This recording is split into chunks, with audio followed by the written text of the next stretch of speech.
you want high quality playmats? That's NobleAsta. Playmats are guaranteed to help you win locals. Visit 1000noble.com. Playmats not actually guaranteed to help you win locals. Look cool, maybe, but not help you win. Not at all. Not even close, but maybe. Hello everybody, my name is Connor and I am here with Pudding versus Carrot. Turn 1, we start off with the Charlotte Pudding Searcher. I think I am in the habit of searching 5 cards, so yeah, there I go, searching 5 cards. Pretty big mistake, but it's okay, we take the Flampe. That's something that I learned relatively recently, or was reminded of relatively recently, I should say, not learned. But yeah, that's a tough one for me, but we did get the 2K, which was 3 deep, so nothing too terrible, I guess. But I ultimately don't think it had too much of an effect on the game. We end up drawing a beige, and we get to do 6 at leader ability, flipping them up. We get a Flampe and a Katakuri in life.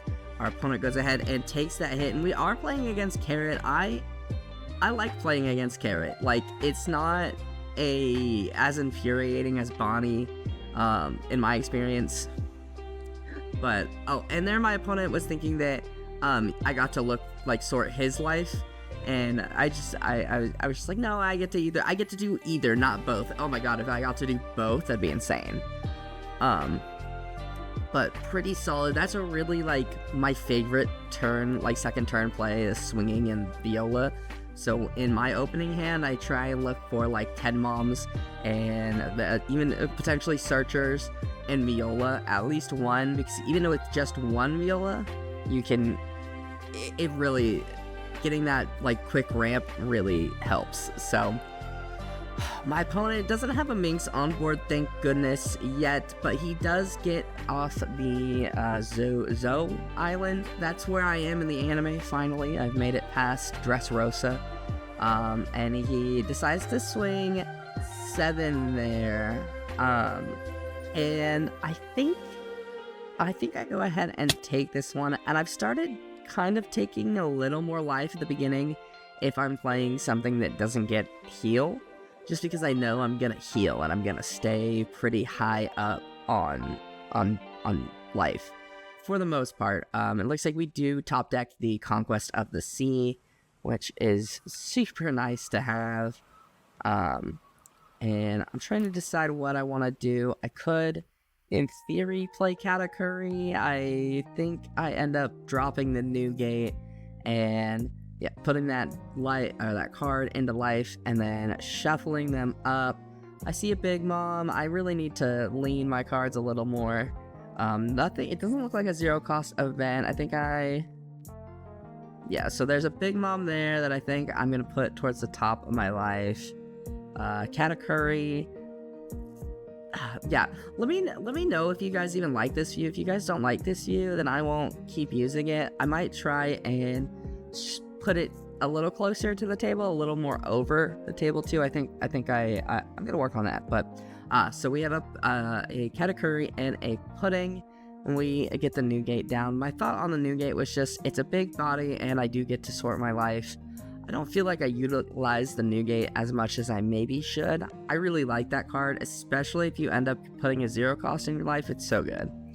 But my opponent taps 2, gets down, I think their name is Milky, and they end up being able to, with Zo, restand a Dawn, and then with Milky, restand a Dawn. So they just get a free body on board, which is fine. I'm not worried. I'm a little worried. If you don't know, Carrot's leader ability lets her rest a 5 cost or less. I believe it's a 5 cost or less. I could be wrong. As long as there's a Minx on the field. So getting that Minx down is actually pretty big for us. Pretty big for them, excuse me. Bad for us, good for them. But they go ahead and rest the Viola blocker, which, not gonna lie, does worry me a little bit. I have been thinking about sneaking some Rush Kings into this list. I think that it could be really good. I think one of the guys at Locals had a list with Rush King, and that's where I got the idea. I think X had the idea. Shout out to X, the true homie. But my opponent's taking his time to think through his turn. He's definitely I mean, I'm gonna be at 9 Dawn next turn, which means, you know, here in comes the healing, so I don't blame him for taking a while to think. But he does end up dropping the carrot and freezing Viola, which is a little unfortunate. I'd like to get Viola, you know, standing, just because, but they end up swinging 6, and I 2k out with the Flampe. They use Zoe to restand Milky.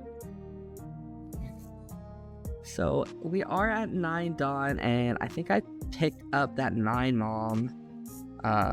Yep, picked up the 9 Mom, which is really the only big Mom that I have.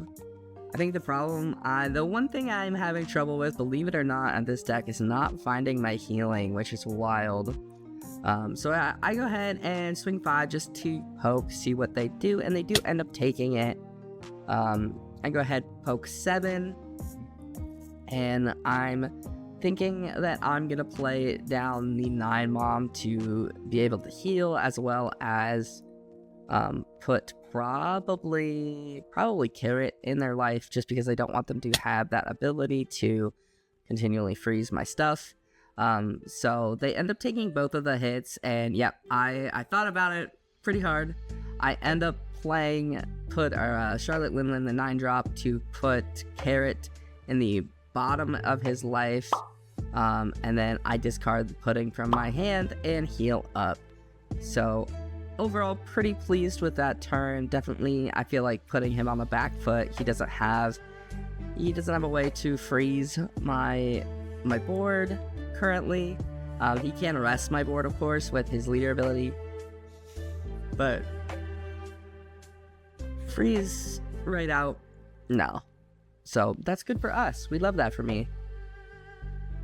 And there goes Chip off of Viola, so we can, well, you can see, he taps 1 and plays, oh, I'll put a picture of the event. It's something they say in Zoe. And it gets to rest one of the characters, I believe, I think. Yeah. And then, yeah, so I think he's at 8 Dawn now. So, definitely some options of things he can do.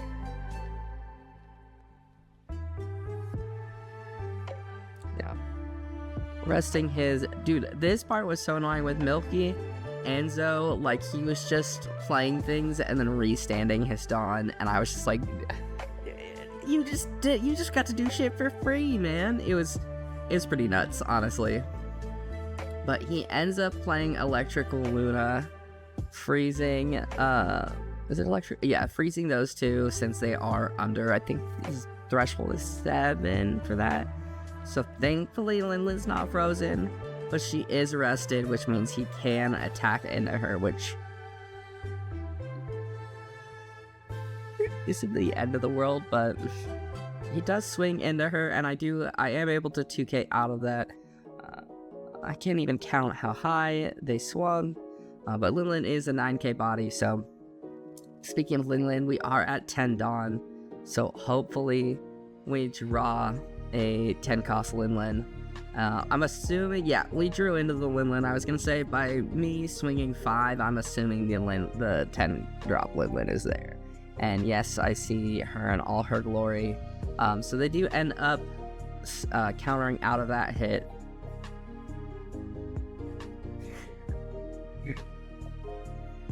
Excuse me, they are thinking about countering out of the 9k Linlin swing, but they do end up taking it, and we tap 10 and we drop our own, another Linlin, and forcing them to trash. So they're at 1 life. We have a terrifying board. Yeah, I'm pretty happy with how this game is going. This game is going very well. Looks like we have another Linlin in our hand too. So we honestly, like, as I said, like, this is why I don't mind taking life with when I'm playing pudding. Oh, my brain just stopped working for a second there. I don't mind taking life when I'm playing pudding because of simply the fact that I gain so much life back if I see my heal, which there's a lot of ways to heal on this deck, and if I don't see it, it's, wow, unlucky. But it's happened. Hey, it's happened. So he does drop the 10-drop Dofi and freezes everything on the board, really, except for 10-drop Linlin and our pudding attacker. We do take, and I think it was a Capone. It looked like a Capone, which is wild. Unfortunately, we can't use it, but I am considering dropping 10-drop Linlin just to get rid of that life. Maybe poke 5 to get some cards out of hand, but and there he forgot to restand Milky, and I was like, go ahead, like, that's fine, no worries. I'm not, you know, at this point in the game, I'm pretty sure I'm going for lethal. And I feel like even if I mess up with lethal, I feel like I can do okay. But he does have a lot of cards in hand, and he is thinking about countering. And yeah, he does give me a counter, which is kind of what I was hoping for. I tap 10 to, and yeah, he knows. I drop another Linlin, gain a life, and swing 12. And he's doing the math, seeing if he can get out of this, which honestly, he's got a lot of cards. There is a chance he can get out of it. So we are doing the math, and I can't remember. He was just a little bit short, but that is game. Honestly, 10 Mom putting in the absolute most. Yeah, 10 Mom honestly does work. And no triggers in my life, though. Dude, my yellow deck is broken. Where are my triggers? But yeah, that's gonna do it for me, guys. So thank you guys so much for watching. If you guys liked this video, hit that like button down below. Helps me out more than you can ever know. Go ahead and subscribe if you are new. Also, I do want to say my website is finally up. If you were looking for a playmat like the ones I play with, 1000noble.com. I do all the playmats. I do everything myself. Made the website myself. Oh my god, it was a pain. So go check it out. If there's anything you are interested in on there, go ahead, check it out. Reach out to me. I'm happy to help. I love doing that, and I'm really thankful I get the opportunity to. So I'm going to go ahead and wrap this up, but I will see you guys in the next video. I hope you guys have a wonderful rest of your day.